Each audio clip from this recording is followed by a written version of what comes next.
Salam Kamir, kekaguman ilahi mengarah pada iman dan rahmat.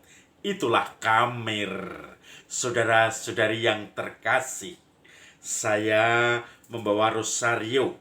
Saya selalu kalau mau tidur berdoa rosario.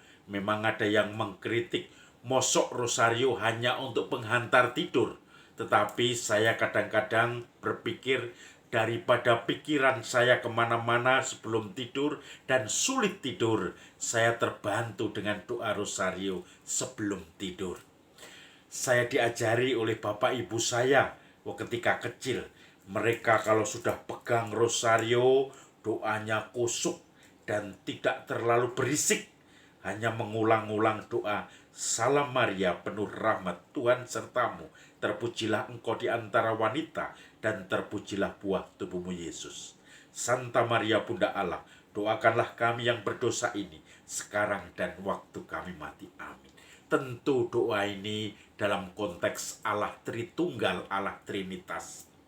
Maka saudara-saudari yang terkasih, doanya mungkin hanya Salam Maria diulang-ulang sepanjang 50 kali. Tetapi di balik itu, banyak gambaran-gambaran di mana permohonan, syukur, ungkapan terima kasih, solider dengan tetangga, dengan anak-anak, mendoakan siapa saja yang butuh didoakan, dirangkum dalam doa yang diulang-ulang itu, yang menjadi background dari seluruh permenungan Bapak Ibu saya. Maka saudara-saudari yang terkasih, doa ini menjadi sederhana. Tetapi saya teringat juga ketika saya ditugaskan di salah satu daerah. Tentu saja ini daerah yang menarik. Maka saya mulai bergaul dengan orang-orang sesama gereja yang lain. Saya bergaul dengan umat. Saya bergaul bisa masuk. Dan saya merasakan kami akrab di sana. Maka kemudian ketika saya pindah, saya didoakan oleh banyak orang. Dan doanya menarik ya. Tuhan Allah yang Maha Kasih, kami berdoa untuk Pastor Teguh yang akan pindah ke Jawa. Kami berdoa untuk keselamatannya, supaya perjalanannya, pesawatnya, Kau lindungi. Kau lindungi pilot-pilotnya, Kau lindungi kopilot, pramugari, juga teman-teman yang ada di dalam penumpang. Semoga semuanya aman selamat. Kau lindungi skrup dari pesawat itu. Kau lindungi ban, kau lindungi sayap. Maka saya dalam hati juga kau lindungi oli-oli supaya tidak karatan, supaya tidak ini itu. Kau lindungi lampu-lampu, kau lindungi. Nah, maka kemudian kalau mau detail-detail ya semuanya disebut. Dan tentu saja ya masuk akal. Tetapi doanya bisa selesai 1 hari 1 malam kalau semua harus didoakan.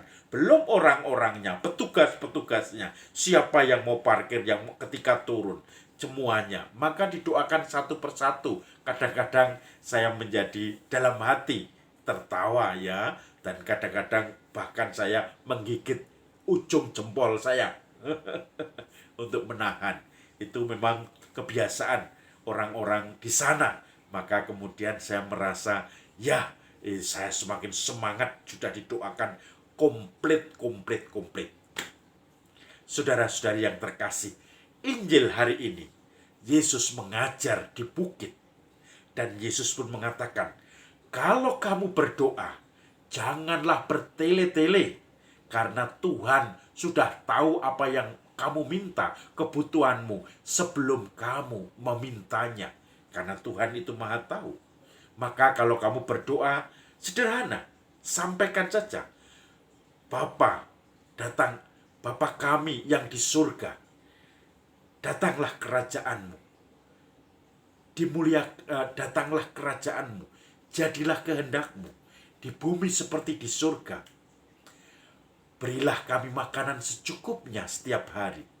Dan ampunilah kami, sebagaimana kami juga mengampuni orang yang bersalah kepada kami. Sebab ketika kita mengampuni, maka kita pun akan diampuni. Tetapi ketika tidak mengampuni, maka Bapamu yang di surga pun tidak akan mengampuni. Jangan berdoa bertele-tele, karena Tuhan tahu apa yang menjadi kebutuhan kita. Saudara-saudari yang terkasih, konteks doa itu kadang-kadang kita salah dalam persepsinya. Doa itu adalah komunikasi dengan Tuhan. Mungkin untuk sehari-hari dalam kondisi yang serba cepat kita bisa berdoa dengan mulut kita, doa formal. Tetapi kemudian kita kadang-kadang ketika punya waktu untuk hening, kita bisa hanya doa tenang tanpa ngomong. Karena Tuhan kadang tidak butuh omongan kita. Hanya kita pasrah, merasa berhadapan-hadapan dengan Tuhan, merasa diri untuk di hadapan Tuhan. Hening, dan kemudian seperti Samuel, ya Tuhan, bersabdalah, hamba-Mu mendengarkan. Maka doa kita tidak memaksa Tuhan untuk mendengarkan apa yang kita minta, keinginan kita. Doa kita bukan doa untuk menyuap Tuhan supaya doa kita dikabulkan. Tetapi doa kita menjadi syukur dan kita mendengarkan Tuhan. Silahkan, jadilah kehendak-Mu. Lalu kita seperti Bunda Maria. Aku ini hamba Tuhan, terjadilah padaku menurut perkataan-Mu. Saudara-saudari yang terkasih, ketika kita sudah bisa doa hening, mencoba mendengarkan firman Tuhan. Mungkin Tuhan bersabda lewat tetangga kita, orang-orang di sekitar kita, bahkan mungkin orang yang membenci kita, kita yang tidak suka. Kadang-kadang kita selalu terngiang-ngiang dengan omongannya, kita selalu terngiang-ngiang dengan warningnya, dengan pujiannya. Maka disitulah kita bisa merenungkan, apakah benar?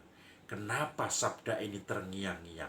Kenapa pengalaman ini, perjumpaan dengan ABC membuat saya selalu terkesan, membuat saya teringat terus? Mengapa saya terganggu ketika saya tadi memarahi orang lain, menegur anak saya, menegur tetangga? Mengapa saya merasa tidak tenang? Hatinya, dalam bahasa Jawa, mosak masik. Hatinya tidak tenang. Dan itu kemudian kita perlu bertanya, apa maknanya Tuhan ini? Kenapa saya merasa tidak bisa pasrah? Hati saya selalu gundah. Kenapa saya selalu ingin kesuksesan? Semuanya harus perfect. Nah, kita mendengarkan Tuhan, supaya Tuhan sendiri yang mengajar kita langsung, dan kita akan melaksanakannya. Itulah doa yang mendalam. Doa dengan hati, bukan hanya dengan pikiran dan mulut, tetapi hati lebih penting, lebih nyes, dan akhirnya kita pun bisa meresapi seluruh firman berkat Tuhan yang dilimpahkan kepada kita. Maka saudara-saudari yang terkasih, kita semakin memupuk doa di dalam masa-masa Prapaskah ini. Semoga doa kita semakin mendalam dari batin, bukan hanya dalam pikiran, bukan hanya di dalam perkataan, tetapi di dalam batin. Doanya tuh di sini, di dalam hatimu. Akhirnya Tuhan memberkati kita. Salam kabir, kekaguman ilahi mengarah pada iman